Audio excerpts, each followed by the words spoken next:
Welcome back. I hope आप सब स्वस्थ होंगे, खुश होंगे। अब तो वैसे भी त्योहारों का सीज़न चल रहा है। फ्रेंडशिप डे भी था अभी, आप सब ने एक दूसरे को विश किया होगा। घर में अच्छे से आराम से आप लोग पढ़ाई भी कर रहे होंगे। कुछ नया सीखा आपने? कुछ भी नया? और एक नई चीज़ तो आपने सीख ही लिया, वीडियो से पढ़ना। आप ज़्यादा रिस्पॉन्सिबल हुए होंगे। आप अपने आप पढ़ना, अपने आप सेल्फ स्टडी करना आपने सीखा होगा। स्कूल में आप अलग तरीके से पढ़ते थे और आप जैसे आप वीडियो से पढ़ाई कर रहे हैं, सीख रहे हैं, तो ये सब आपका एक बिल्कुल अलग ही अनुभव होगा। अच्छा लग रहा है ना? हाँ, अच्छा लग रहा है, ज़्यादातर को अच्छा लग रहा है ना? तो आज हम अपनी पढ़ाई शुरू करते हैं और आज हम पढ़ेंगे मुहावरों के बारे में।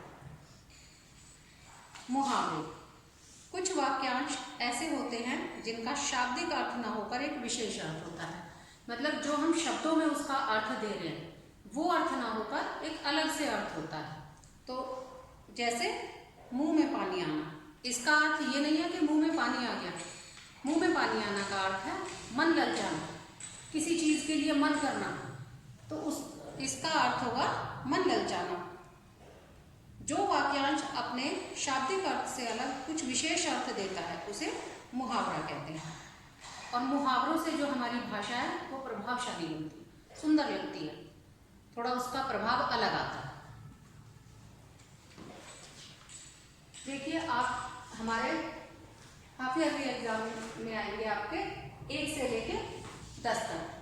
आपके टोटल हैं 1 से 20 तक, आपको 1 से 10 तक इस बार करने हैं।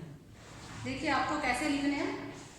ऊपर आप हेडिंग देंगे मुहावरे, फिर यहाँ लिखेंगे मुहावरा, दूसरी तरफ थोड़ा सा स्पेस देंगे क्योंकि कई मुहावरे थोड़ा लंबे होते हैं। तो यहाँ पर अर्थ, और उसके नीचे हेडिंग के नीचे नंबर 1।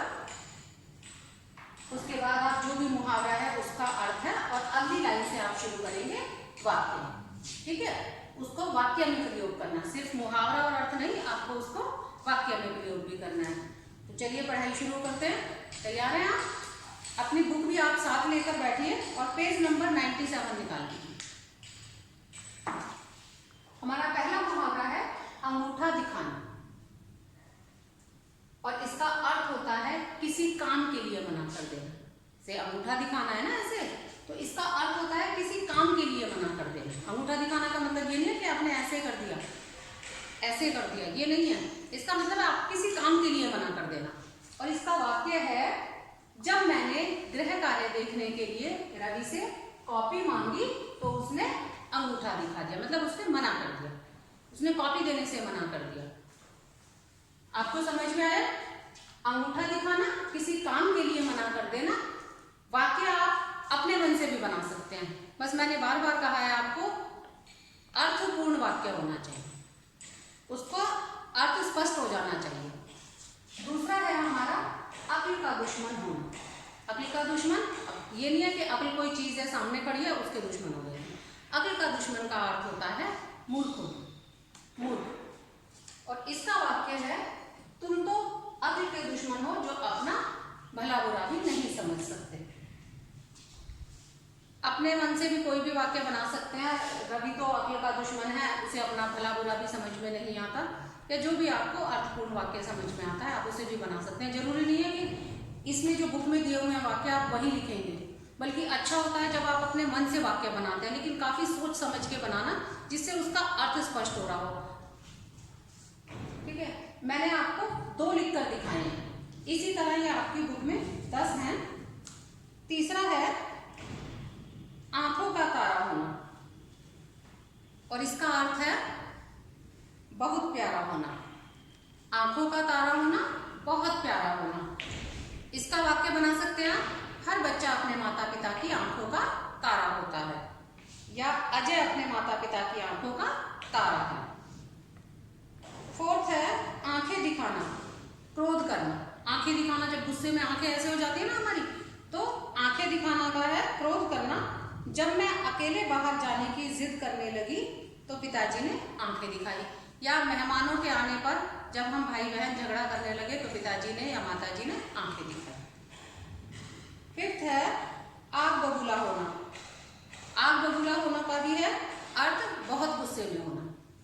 बबूला, एकदम गुस्से में आ जाना। इसका वाक्य है, रवि द्वारा घर पहुंचने में थोड़ी देर हो जाने पर उसका भाई आग बबूला हो गया, या अक्सर छोटी छोटी बातों पर आग बबूला हो जाता है। 6 है, आकाश से बातें करना। आकाश से बातें कैसे करेंगे? आकाश कहाँ होता है? यस, वेरी गुड, ऊंचाई पर। ऊंचा है ना आसमान, तो आकाश से बातें कैसे करेंगे? जब ऊंचे होंगे तभी तो उससे बातें कर पाएंगे। तो इसका अर्थ है बहुत ऊंचा होना। हमारे शहर की बहुत सी इमारतें आकाश से बातें करती प्रतीत होती हैं, या यह इमारत तो आकाश से बातें करती है। कोई भी अर्थ वाक्य प्रयोग आप लिख सकते हैं। 7 है, कमर कसना, तैयार होना। कमर कसना का मतलब है किसी चीज के लिए तैयार होना। कक्षा में प्रथम आने के लिए इस बार विशाल ने कमर कस ली है, या परीक्षा में प्रथम आने के लिए मैंने कमर कस ली है। 8 है, कान पर जूं न रेंगना। अर्थ है कोई प्रभाव न पड़ना। कान पर जूं न रेंगना, इसका अर्थ होता है कि कोई असर न होना, कोई प्रभाव न पड़ना। वाक्य प्रयोग है, श्री कृष्ण ने दुर्योधन को बहुत समझाया पर उसके कानों पर जूं नहीं रेंगी। दूसरा वाक्य प्रयोग आप ऐसे भी कर सकते हैं कि अक्षत को उसके पापा ने बहुत डांटा पर उसके कान पर जूं नहीं रेंगी। 9 है, घुटने टेकना। घुटने टेकना, इसका मतलब ये नहीं है कि घुटने जमीन पर टिका लिए। घुटने टेकना का अर्थ है हार मान लेना। अंग्रेजों ने क्रांतिकारियों के आगे घुटने टेक दिए। या पाकिस्तान और हिंदुस्तान के युद्ध में पाकिस्तानी सैनिकों ने घुटने टेक दिए। 10 है, 4 चांद लगाना। अब देखिए, चांद तो एक ही है, चांद एक है ना। 4 चांद लगाना मतलब एक चांद इतना खूबसूरत होता है, अब 4 चांद लगा देना, तो ये नहीं है कि 4 चांद हो गए हैं। इसका अर्थ होता है शोभा बढ़ाना। एक चांद से ही खूबसूरती बढ़ जाती है, तो 4 चांद लग जाएंगे तो शोभा और भी बढ़ जाएगी। तो इसका वाक्य प्रयोग आप करेंगे, मेरे जन्मदिन की पार्टी में आकर तुमने पार्टी में 4 चांद लगा दिए, मतलब मेरी पार्टी की तुमने शोभा बढ़ा दी। या नीलिमा ने वैज्ञानिक बनकर अपने परिवार को 4 चांद लगा दिए, मतलब अपने परिवार की शोभा बढ़ा दी, उनका सम्मान बढ़ा दिया। तो 4 चांद लगाना का अर्थ होता है शोभा बढ़ाना। बस 10th तक ये हो गए हैं बच्चों। आपको इसी तरह लिखने हैं। न्यू पेज से हेडिंग देंगे, उसके बाद इधर मुहावरा, इधर अर्थ, और उसके बाद जो मुहावरा है वो लिखेंगे, उसका अर्थ लिखेंगे, और नेक्स्ट लाइन में अगर अर्थ इसका उस लाइन में नहीं आता तो भी आप उसी लाइन में आगे वाक्य शुरू नहीं करेंगे। उस लाइन में जहां तक अर्थ आता है उसे छोड़ देंगे। नेक्स्ट लाइन से आपकी रेड लाइन में इधर आप वाक्य शब्द लिखकर उसके बाद यहाँ पर वाक्य प्रयोग लिखेंगे। हर एक मुहावरे और वाक्य प्रयोग के बाद एक लाइन छोड़ेंगे। ये लिखने में बहुत सुंदर लगता है, देखने में बहुत सुंदर लगता है। आपको पूरा एक मुहावरा जब आपका वाक्य प्रयोग के साथ कंप्लीट हो जाए तो आप यहाँ पर एक लाइन छोड़ेंगे। नेक्स्ट लाइन से आप दूसरा मुहावरा शुरू करेंगे। बार बार मुहावरा और अर्थ लिखने की जरूरत नहीं है। नेक्स्ट यहीं से शुरू कर दीजिए। अकल का दुश्मन होना मूर्ख, वाक्य प्रयोग हो गया। ये मैंने लिखकर इसीलिए दिखाया है आपको कि इस तरह से लिखना है। बाकी आपको ये 10 तक लिखने हैं। 4 चांद लगाना है, अंगूठा दिखाना से लेकर 4 चांद लगाना तक आपको पूरा करना है। ये कॉपी में करेंगे आप। इसमें आपको करने के लिए देखिए कितना कुछ है। आप बार बार नया नया वाक्य प्रयोग करना सीखिए। और अपने जब आप बातचीत में अपनी मम्मी से बात करते हैं, पापा से बात करते हैं, घरेलू बातचीत में, आपसी बातचीत में आप मुहावरे प्रयोग करना सीखिए। बात बात में उन्हें मुहावरों का इस्तेमाल करिए। फिर देखिए आपको खुद को कितना अच्छा लगेगा, एक इंटरेस्ट पैदा होगा आपको मुहावरों का प्रयोग सीखने के लिए। तो आपको ये करना है। आप अपने पेरेंट्स से हेल्प लीजिए, अपनी मम्मी के साथ बात करिए, उनसे मुहावरों का प्रयोग सीखिए कि बातचीत में कैसे मुहावरों का वाक्य प्रयोग किया जा सकता है, मुहावरों का प्रयोग किया जा सकता है। ठीक है, मुहावरे आपको समझ में आए होंगे, आपने अच्छे से समझे होंगे। अब हमारा नेक्स्ट टॉपिक है पत्र लेखन। क्या है? पत्र लेखन। बच्चों, यद्यपि आज संचार के बहुत से आधुनिक साधन उपलब्ध हैं, टेलीफोन वगैरह हमारे पास बहुत से साधन हैं, किंतु पत्र आज भी संचार का महत्वपूर्ण साधन है और पत्र के द्वारा हम दूर रहने वाले लोगों तक अपनी बात पहुंचाते हैं। या किसी सरकारी ऑफिस में या आप अपने स्कूल में जब छुट्टी लेते हैं तो तब पत्र लिखते हैं ना। पत्र दो प्रकार के होते हैं, औपचारिक और अनौपचारिक। औपचारिक पत्र सरकारी कार्यालयों, प्रधानाचार्य, संपादक आदि को लिखे गए एवं अन्य व्यावसायिक पत्र औपचारिक पत्र कहलाते हैं। पत्र हमारे दो तरह के होते हैं, एक औपचारिक जो हम सरकारी कार्यालयों में लिखते हैं, प्रधानाचार्य जी को लिखते हैं, किसी पुस्तक के संपादक को लिखते हैं, और अपने व्यवसाय से संबंधित जब हम व्यावसायिक पत्र लिखते हैं तो वो पत्र क्या कहलाते हैं, अनौपचारिक। और जब हम अपने रिश्तेदारों को, भाई बहन, चाचा चाची, मामा मामी, किसी को भी जब हम अपने रिश्तेदारों को पत्र लिखते हैं तो वो पत्र कहलाते हैं अनौपचारिक। हमें इस बार क्या पढ़ना है, औपचारिक पत्र। पत्र लेखन है, हमें आज पढ़ना है औपचारिक पत्र।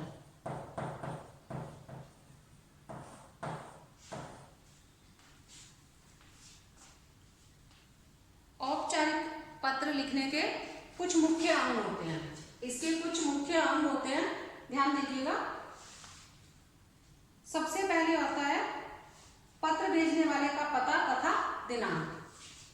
अब हम किसे पत्र लिख रहे हैं, हम अपने प्रिंसिपल को पत्र लिख रहे हैं, तो यहां पर हम लिखेंगे, शुरुआत हम कैसे करेंगे, सेवा में।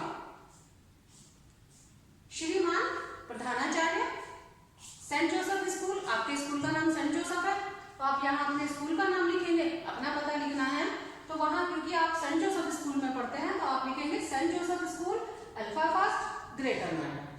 उसके बाद आप दिनांक लिखेंगे, जिस भी दिन आप पत्र लिखते हैं उसी दिन के दिनांक लिखेंगे। ये नहीं कि मैंने 4/8/2020 लिखा है तो आप भी 4/8/2020 लिखेंगे। जिस दिन आप पत्र लिख रहे हैं आपको वो तिथि यहां पर लिखनी है, क्लियर। उसके बाद हमारा विषय आ जाएगा। खास ध्यान देना बच्चों कि हमारे औपचारिक और अनौपचारिक पत्र में एक ही खास अंतर है, और वो अंतर है कि औपचारिक पत्र में हमारे विषय आता है और अनौपचारिक पत्र में कभी भी विषय नहीं होता। उसमें इसके बाद हम जब अपना लिख देते हैं, संबोधन लिख देते हैं, डायरेक्ट हम शुरू कर देते हैं, लेकिन यहाँ पर दिनांक के बाद औपचारिक पत्र में हमेशा विषय आता है कि आप किस विषय में पत्र लिख रहे हैं, किस लिए लिख रहे हैं। तो उसे हम संक्षिप्त रूप से यहाँ लिखते हैं अवकाश हेतु, छुट्टी के लिए। अगर हमने अपने प्रधानाचार्य जी को पत्र लिखा है तो किस लिए लिखा है, विषय है यहाँ पर अवकाश हेतु, अवकाश माने छुट्टी, छुट्टी के लिए। उसके बाद संबोधन, महोदय। उसके बाद आप अपना पत्र शुरू करेंगे, लेकिन आपको अपनी बात संक्षिप्त रूप में, छोटे रूप में लिखनी है। ये नहीं कि लंबा चौड़ा 2-3 पेज का लिख दिया, उसको आप सुंदर संक्षिप्त रूप में लिखेंगे, स्पष्ट लिखेंगे। सविनय निवेदन यह है कि आज मुझे आवश्यक कार्य से पिताजी के साथ हापुड़ जाना पड़ रहा है। कहीं के लिए भी लिख सकते हैं, दिल्ली जाना पड़ रहा है, बुलंदशहर जाना पड़ रहा है, अतः मैं विद्यालय में उपस्थित होने में असमर्थ हूं, कृपया मुझे 2 दिन। अब कौन से 2 दिन, वो आपको तिथि लिखनी है, वो डेट लिखनी है आपको। आपने जब लिखा था तो हमने 4 तारीख लिखी थी, 4/8/2020, तो उससे 2 दिन बाद की तिथि डाल दीजिए, 3 दिन बाद की, इससे ज्यादा नहीं, ठीक है। 6/8/2020 व 7/8/2020, क्योंकि हमने 2 दिन लिखे हैं तो हम 4 को अगर लेटर लिख रहे हैं, पत्र लिख रहे हैं, तो 6 और 7 तारीख की छुट्टी मांग रहे हैं। मुझे 2 दिन 6/8/2020 व 7/8/2020 का अवकाश प्रदान करने की कृपा करें, धन्यवाद। उसके बाद आपको धन्यवाद जरूर लिखना है। आपका आज्ञाकारी शिष्य, बॉयज लिखेंगे आपका आज्ञाकारी शिष्य, और गर्ल्स लिखेंगे आपकी आज्ञाकारिणी शिष्या। आज्ञाकारिणी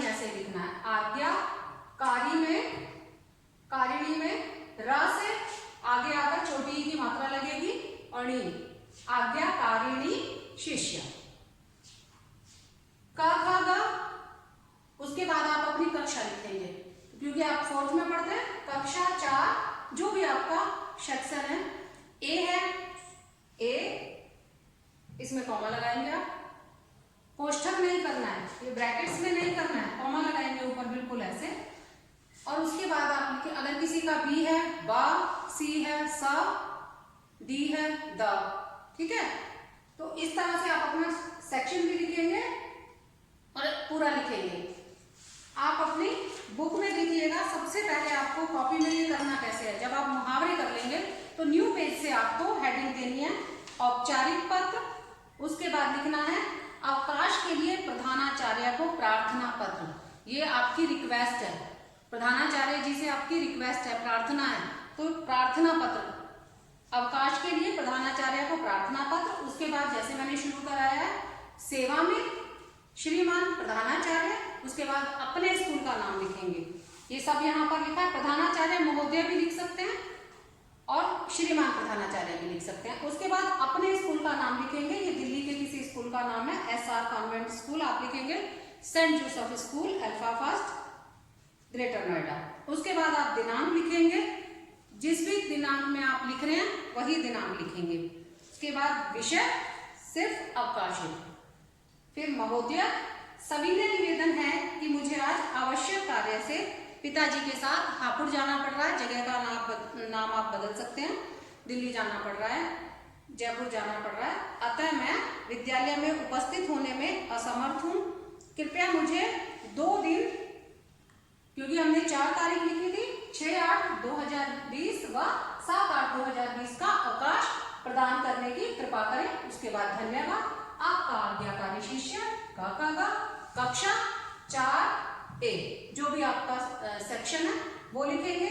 गर्ल्स को यहाँ आपकी आज्ञाकारिणी शिष्या ये लिखना है। क्लियर? इतना समझ में आ गया है आपको? इस बार आपके पाठ्यक्रम में औपचारिक पत्र है। औपचारिक पत्र में आपका विषय चेंज हो सकता है। जैसे ये था अवकाश के लिए प्रधानाचार्य को प्रार्थना पत्र। दूसरा दिया हुआ है शुल्क माफी हेतु प्रार्थना पत्र, यानी आपकी स्कूल की फीस माफ करने के लिए जब आप प्रधानाचार्य को पत्र लिखेंगे तो कैसे लिखेंगे? सेवा में श्रीमान प्रधानाचार्य, उसके बाद फिर अपने स्कूल का नाम लिखेंगे, दिनांक लिखेंगे। यहाँ तक आपको बिल्कुल वैसा ही लिखना है जैसा आपने पहले पत्र में लिखा था। इसके बाद विषय आपका बदल जाएगा, क्योंकि विषय इस बार आपका हो गया शुल्क माफी हेतु। पहले था अवकाश हेतु, इस बार है शुल्क माफी हेतु। तो आप विषय में लिखेंगे शुल्क मुक्ति हेतु या शुल्क माफी हेतु प्रार्थना पत्र। उसके बाद लिखेंगे महोदय, निवेदन इस प्रकार है कि मेरे पिताजी की मासिक आय 2000 रुपये है। अगर आपको फीस माफ करवानी है, इसका मतलब आपको परेशानी है, तो आप क्या लिखेंगे? निवेदन इस प्रकार है कि मेरे पिताजी की मासिक आय 2000 रुपये है, जिससे हमारा गुजारा कठिनाई से होता है। हम 3 भाई बहन पढ़ने वाले हैं, अतः मैं विद्यालय का शुल्क देने में असमर्थ हूँ। 2000 रुपये में तो 3 बहन भाइयों का पढ़ाई का खर्च नहीं चल सकता, खाने पीने का खर्च नहीं चल सकता। तो इसीलिए अपनी वही बात रखते हुए आप लिखेंगे कि निवेदन इस प्रकार है कि मेरे पिताजी की मासिक आय, मतलब महीने की जो मेरे पिताजी की आय है वो 2000 रुपये है, जिससे हमारा गुजारा कठिनाई से होता है। हम 3 भाई बहन हैं, अतः मैं विद्यालय का शुल्क देने में असमर्थ हूँ। मैं अपनी कक्षा का एक मेधावी छात्र हूँ। ये भी ध्यान देना बच्चों, ये आपको लिखना जरूरी है कि मैं अपनी कक्षा का एक मेधावी छात्र हूँ। अगर आप टाइम पास कर रहे हैं, आप पढ़ाई में ध्यान नहीं लगा रहे हैं, तो कोई आपकी फीस माफी नहीं होगी, कोई आपकी फीस माफी नहीं देंगे, क्योंकि आप पढ़ने में ध्यान नहीं लगा रहे हैं। अगर आप मेधावी छात्र हैं तो उन्हें अवसर प्रदान किया जाता है। मैं अपनी कक्षा का एक मेधावी छात्र हूँ, इसलिए कृपया मुझे शुल्क मुक्ति प्रदान करें या मेरा शुल्क माफ करने की कृपा करें। आपकी अति कृपा होगी, धन्यवाद। फिर वही आ जाएगा आपका आज्ञाकारी शिष्य काका, कक्षा 4, जो भी आपका सेक्शन है। ये 2 पत्र आपके बुक में दिए हुए हैं, अवकाश हेतु और शुल्क माफी हेतु पत्र। ये दोनों आपको कॉपी में करने हैं, और जब एक पत्र खत्म हो जाएगा तो उसके बाद दूसरे पेज से आपको दूसरा पत्र करना है। सबसे पहले ऊपर पत्र लेखन की हेडिंग देनी है अनौपचारिक पत्र। उसके बाद आपको जिस विषय पर आप लिख रहे हैं वो यहाँ पर दोनों दिए हुए हैं, अवकाश के लिए प्रधानाचार्य को प्रार्थना पत्र और शुल्क माफी हेतु प्रार्थना पत्र। उसके बाद जैसे मैंने बताया है आपको ये करना है, और अलग अलग अलग अलग टॉपिक्स पर पत्र लिखने की प्रैक्टिस करनी है। प्रधानाचार्य को भी अलग अलग विषय पर पत्र लिखने की प्रैक्टिस करनी है। एक आप इस विषय पर भी लिख सकते हैं कि आप स्कूल देर से पहुंचे, उसकी माफ़ी के लिए आप अपनी कक्षा अध्यापिका को लिख रहे हैं, या किसी सब्जेक्ट टीचर को लिख रहे हैं, हिंदी अध्यापिका को लिख रहे हैं, तो ये वाला पत्र की भी आप प्रैक्टिस कर सकते हैं। करना जरूर, आपको लिखना आएगा, कोशिश करना बिल्कुल ऐसे ही आपको प्रधानाचार्य को लिखना है। अगर आप कक्षा अध्यापिका को लिख रहे हैं तो आप वहां पर सिर्फ प्रधानाचार्य की जगह कक्षा अध्यापिका जी इतना कर दें। उसके बाद आप विषय देरी से आने के लिए माफी हेतु पत्र, विषय में ये चेंज हो जाएगा, और जो भी आपको टॉपिक दिया जाता है उससे संबंधित आप पत्र लिखने की प्रैक्टिस कीजिए। उसके बाद आप कोई भी अपना कारण बता सकते हैं कि सविनय निवेदन यह है कि कल मेरी माताजी की तबीयत खराब थी, घर में उनकी देखभाल करने वाला कोई नहीं था, इसीलिए मैं विद्यालय देरी से पहुंचा, उसके लिए मुझे क्षमा करें, आगे से ऐसा दोबारा नहीं होगा। धन्यवाद, आपका आज्ञाकारी शिष्य। इसी तरह से आपको अलग अलग विषयों पर आप पत्र लिखने की प्रैक्टिस करना, और ये साफ और सुंदर राइटिंग में करना। प्रैक्टिस जरूर करना बच्चों, घर में रहना, सेफ रहना। Thank you.